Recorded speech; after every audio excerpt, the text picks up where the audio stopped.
This program is brought to you in association with First National Bank of Botswana. FNB, how can we help you? Business is not the same today as it was yesterday or what it will be tomorrow because today's world is in continual change. The last year has in fact paid testament to this as the fibre of our very existence was tested by the current pandemic, changing our lives every which way possible, from how and where we work and how we shop and interact. This past year emphasized the cracks mostly in the business ecosystem, where much of it was disrupted by the effects of the coronavirus. Most highlighted during this time was a need to have strategic thinkers that can properly come up with suitable business strategies to situate business plans to the needs of any particular era for the survival and growth of the enterprise. While simple to understand in theory, developing a good business strategy and actually implementing it is no easy task. For this conversation, we have here Director Consulting at Deloitte & Touche, Simon Hirschfeld, to first explain what a strategist is and what makes a good strategic thinker. A good strategist or a good strategy is somebody who's able to see into the future and anticipate what might happen. So that's where scenario planning or scenario modeling comes from, because strategy is about choices. That's the fundamental principle of strategy. Every day we execute strategy. We decide how to allocate our time, our resources, our budgets, and so on and so forth. So the first principle of strategy is the ability to make choices. The second point about strategy or a good strategist is it's as important to know what to do as it is to know what not to do. Often people focus an exorbitant amount of time defining what it is that they're going to do. But if you don't equally think about what you're not going to do, you spend your time running around and in the end you achieve nothing. Another element of a good strategist is that they actually create value. So it's about value creation and not value erosion. If you are unable to deliver a product, a service that is beneficial to a number of stakeholders, then you're in the wrong business. You're not really executing strategy. So the other element of a great strategist is that you always start with the stakeholders in mind, whether it's your customers, your customer segments, your key clients. Your strategy is really being created to address and to serve the needs of those customers. Hence why today the big focus is around customer experience or customer journey. We see a lot of companies, a lot of entities, SMMEs, focusing around the customer experience. That's a core focus of the strategy. So really, that's what really makes a good strategist. So, Simon, looking at the last year and change, what do you think has emerged as the biggest flaw to most business strategies? We can think of them as flaws in one respect. We can also think of them as lessons learned, which I think is quite important, because nobody could have predicted or anticipated the pandemic. But one of the elements of a good strategy is agility and resilience. So what the pandemic has exposed globally, and this is what we see, is that our institutional frameworks, our ecosystem structures were significantly flawed in that they had not built resilience.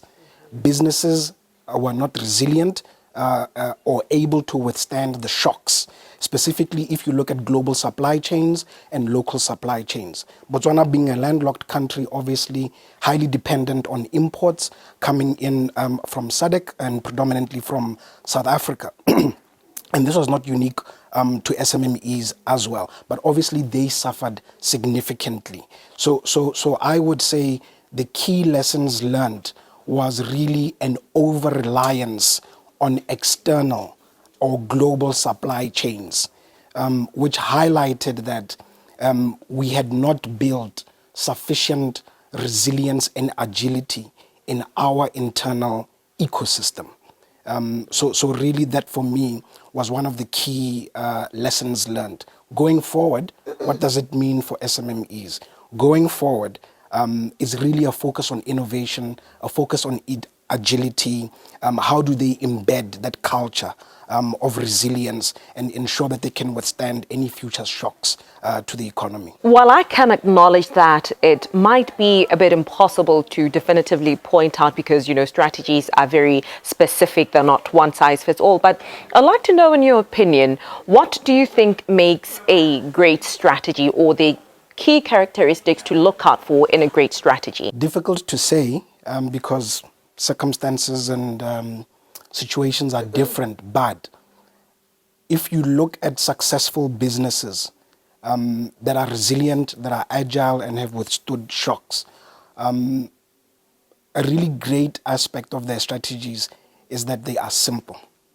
So they are well articulated, easily understood. I think we spend a lot of time using big words, using very interesting tools and methodologies, but really a good strategy just needs to be executable. We know in Botswana we are very good, very great at writing documents, policies, strategies, but there's a huge gap between what is on paper in terms of strategy and what actually the results are or the impact. So part of bridging that gap is simplicity. Knowing what is the first thing that needs to be done, the second thing. So clearly articulating the outcomes and the objectives so that everybody knows what needs to be done. So execution, focus makes a great strategy. The second component of a great strategy is that it is relatable. There's no point in developing a great strategy, a great document, but people cannot relate to it. The Motswana cannot see themselves in it, and the Motswana cannot see the benefit to them, because the impact of that is that there's no buy-in. And a great strategy, if you look at really successful businesses that have gone from small business and scaled to large enterprises, is they've got a lot of buy-in. They've got a lot of stakeholders that collaborate with them and move with them as they evolve. So that's a really second great aspect of a good strategy. It has to be relatable, and people need to believe it and buy into it. The third aspect of a good strategy is it paints a compelling picture of the future. Because strategy is not about today. It's the choices you want to make to move to a particular destination. So just like our vision documents, Vision 2016, Vision 2036, they are painting a picture of a future. So that's a very important aspect of a really great strategy, is it must paint a compelling but realistic picture of the future. So, Simon, our conversation today has been predominantly centered around change within the business sphere, right? So, do you think that this community is ready for this amount of change? Yes, I believe that we are ready for this change as Botswana, as a nation, as a continent, and globally, because of the adverse impacts of COVID. I always think about entrepreneurship, transformation, and development. And I say to myself, when will we be ready? People always say, are we ready? Okay? Yeah. But let's take the case of University of Botswana. Yeah. University of Botswana is one of the greatest examples of entrepreneurship, how it was built through the Buka framework, right?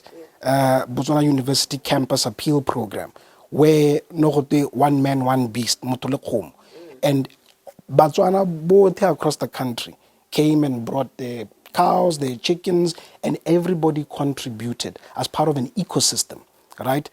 So if that was done in the 70s, why then 20, 30 years later are we still questioning whether or not we can pivot, we can transform, we can change? I believe we have everything that we need to do so. And part of, I think, what has probably delayed us is an over-reliance on external reference points.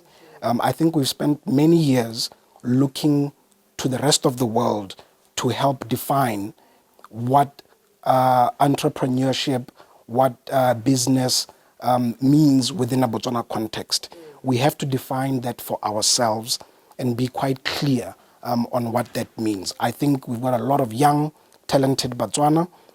We've got a lot of resources and a lot of organizations that are willing and are already doing a lot of great programs in this space to help us transform. But absolutely, I know there's a national agenda around reset and around the mindset change. Definitely we need to start owning this narrative. We need to start taking responsibility for it and being accountable for driving this change.